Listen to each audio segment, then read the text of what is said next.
Të gjithë, le të themi, po shijojnë ato ditët e lirimit pas Big Brother, dikush duke punuar e dikush duke pushuar, e më kryesori dhe që ka vëmendje maksimale të showbizit dhe të degësve të tjerë padyshim fituesi, Gjesti. Së fundmi ai ka treguar që është bërë pjesë e një labeli në Prishtinë, ku aktualisht ky label ka në menaxhim Yll Limani dhe besoj që kjo ishte një lëvizje shumë e zgjuar nga ana e të dyja palëve për ta bërë Gjestin pjesë të këtij grupi, pasi mendoj që do të kemi në vijim projekte shumë të bukura, ndoshta edhe bashkëpunim me Yll Limani, një nga artistët më me vlerë që ka vendi jonë, dhe shikoj të goditur. A kemi informacione se çfarë po ndodh me lidhjen Gjesti Egli dhe nëse po themi tashmë Egli ka shkuar nuse në qytetin e Gjestit? Duke përfituar nga rasti, duke qenë që sot edhe Gjesti ka ditëlindjen, ju urojmë edhe 100 edhe çdo të mirë. Lidhja e tyre ose më saktë janë apo nuk janë bashkë është tema më kryesore e marrëdhënies apo interesi që ka showbizi për edhe degësit e tyre të pafund.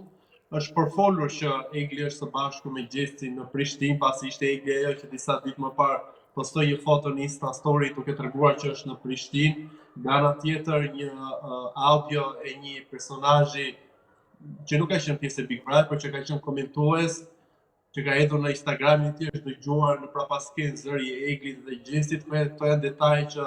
fansat e tyre të zjarrt që i duan padyshim bashkë i kanë kapur dhe e kanë parë si një vimësi të raportit të tyre, dhe pse brenda shtëpisë nuk ka qenë ujërat më të mirë, por tani që janë jashtë besoj që dhe situatat janë më ndryshe dhe mund të jenë më mirë në shoqërinë e njëri tjetrit, edhe pse nuk po ekspozojnë në asnjë mënyrë, në asnjë formë, në asnjë postim, madje edhe reagimi që janë apo nuk janë bashkë, por elementet të çojnë që ata janë bashkë dhe po shijojnë ditë të bukur.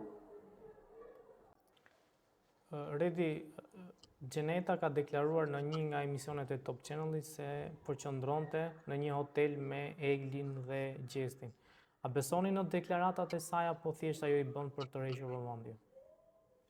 Xheneta ka treguar që është një lojtare dhe po e bën këtë Big Brother fiksa Gjesti 7-8 muaj, din se si të provokoj. Nuk e besoj që tjetë e vërtet që Egli dhe Gjesti ka qëndruar në hotelin ku qëndron Xheneta, pasi nëse do t'ishte, do t'binin foto dhe video, kjo është mëse e sigurt, pasi jetojmë në një vit, jetojmë në një kohë ku ka kamera kudo dhe një lëvizje e vogël që do të bënte Gjesti, i cili është një fenomen dhe ka ndjekës kudo, do ta shkrepin atë foto dhe do t'u bënte virale. Xheneta provokon dhe i ecën ujë në këtë lloj rrjedhe dhe shkakton padyshim dinamika dhe ka ende kuriozitet dhe zgjon interes tek publiku. Dhe Loredana ka festuar ditëlindjen. Ajo çfarë është vënë re nga, po themi, ditëlindja është se ka pasur një urim nga Jozi. A mendoni që dyshja vazhdon të jetë ende bashkë pas përfundimit të Big Brotherit? Loredana dhe Jozi në asnjë moment nuk kanë treguar janë ndarë apo janë bashkë, nisur edhe nga situata në të cilën Jozi la shtëpinë e Big Brotherit në gjysmën finale. Ishte një veprim që Loredana e ka dënuar, por surpriza ishte dje në ditëlindjen e Loredanës, ku një urim e pati edhe nga ana e Jozit. Sigurisht që ndjenjat nuk shuhen aq lehtë dhe nuk e di nëse kanë pasur takime apo jo, pasi që të dyja palët ka qenë shumë të rezervuara dhe nuk kanë ndarë asnjë moment nëse janë takuar apo jo. Edhe nëse janë takuar, besoj që nuk kanë se si ta tregojnë në këto momente, pasi trysnia ndaj Jozit është paksa negative dhe do të gjykohet Loredana, e cila është gjykuar dhe brenda shtëpisë për veprimet që ka bërë, që i ka besuar dashurisë dhe jo fjalëve të babait të saj kur i tha që Jozi nuk është për ty, largohu nga ai. Mua më pëlqeu si veprim, me thënë të drejtën, që e uroj dhe tregoj një lloj vlerësimi dhe një lloj gentilese e një njeriu që në fund të ditës gaboi në lidhje me Gjestin, por nuk ka gabuar në lidhje me Loredanën, dhe një urim ishte i bukur dhe i pritur në një ditë të bukur për Loredanën. Redi, duhet kaloj tek një temë tjetër, bëhet fjalë për konfliktin që ka ndodhur mes Drilonit dhe Xhenetës, ku Xheneta ka publikuar disa mesazhe duke aluduar që i ka shkëmbyer me Drilonin. Për këtë arsye, Driloni ka artikuluar dhe ka deklaruar që do ta hedhë në gjyq Xhenetën. Si e keni parë këtë konflikt? Është një situatë e cila vijon prej disa muaj, që kur Xheneta ishte e para që publikoi audio mesazhet që kishte shkëmbyer me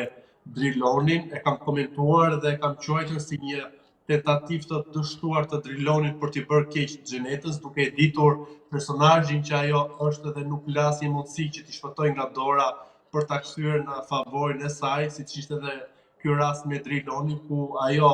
e gjykuar shumë për lojën e saj të egër dhe për fjalorin jo të dur në Big Brotherin e Kosovës, në këtë lidhje, në këtë çështje, mori një lloj mbështetje nga audienca dhe u gjykua rënd Driloni. Ka pasur një vendim nga autoriteti i informimit dhe i privatësisë, ku në të tjera i jep të drejtë Xhenetës dhe paditësi në rastin konkret që është Driloni, në vendim thuhet se Driloni e ka dhënë miratimin për t'i bërë publike këto biseda, pra deri në këtë pikë është Xheneta ajo që ka fituar, kurse Driloni nga ana e avokatës së tij ka deklaruar që do ta vazhdojë në institucionet më saktë që japi vendime, pasi agjencia nuk jep, le të themi, dënim, po jep në raste më të zakonta jep një gjop, por shikon nëse është prekur privatësia, dhe sipas agjencisë nuk është prekur, pasi Driloni e ka dhënë miratimin e tij dhe ne ka qenë në dieni që po regjistronte dhe një ditë këto biseda do të bënin publike, ku edhe në një le të themi në vendim ceket edhe një frazë e Drilonit duke i thënë Xhenetës që bëni se do marrësh audiencë. Gana e Xhenetës ka qenë më e drejtë për drejtë dhe më e hapur për të pasur një ballafaqim. E kemi parë që ka tentuar të kishte një ballafaqim me avokatën e Drilonit në një studio në Kosovë, por avokati është larguar menjëherë sapo Xheneta u fut në studion e Kosova Today, pra ka një lloj gërçi ose një lloj deri diku frike për të përballur me diçka që të dyja palët ka qenë në dieni se po u regjistronin, dhe nga ana tjetër Driloni është përfshirë edhe në një lloj paraqartësie ose ka nxjerrë një lloj mllefin në lidhje me Sarën. Të gjithë e kemi parë, unë e kam ndjekur Big Brotherin e Kosovës dhe kam komentuar shumë që nga dita e parë. Të dy ata janë parë në sytë e disa njerëzve si një çift që mund të krijonin diçka, por më shumë se miq ata nuk kanë qenë kursesi, edhe në postimin e fundit që Driloni kishte mbrëm në Insta Story, e bëm përgjegjëse Sarën që nuk ka reaguar ose që nuk ka marrë përgjegjësi për mos të krijuar këtë lloj ideje në publik për t'i parë ata çift. Por duhet të jemi të sinqertë se edhe nëse Driloni nuk do donte që të ishte ky lloj perceptimi, nuk do ta vijonte me ngacmimet që ka pasur edhe ku ka përfunduar Bigu Kosovës, siç ishte në ditëlindjen e Sarës, që e filmonte apo edhe e uroi me një formë që edhe mbështetësit e tyre i dhan shpresa për t'i parë ata çift, ndërkohë nga ana tjetër nga Sara nuk ka asnjë reagim, reagimi i saj i vetëm është që i ka bërë unfollow në Instagram, pra nuk e ndjek më. Ai ka treguar që ka 2 muaj që nuk ka pasur komunikim me Sarën, dhe sa i përket vajzës që doli videoja duke u pusur në Gjermani, sipas Drilonit është një video e vjetër që vajza në fjalë ka hedhur për të marrë ajo interesat e saj, por është e çuditshme se si kjo videoja erdhi fiks një ditë pas vendimit të agjencisë për informim dhe privatësinë, pra gjëra që nuk lidhen, dhe mendoj që është një lëvizje jo e zgjuar, por një lëvizje e cila donte që të turbullonte pak të situatën me Xhenetës. Kjo video e publikuar, ndoshta mund të jetë e vërtetë ai që thot Driloni që vajza në fjalë ka hedhur dhe ka qenë një video e viteve më parë. Kjo është ende duhet ta marrim jo shumë të mirëqënd, pasi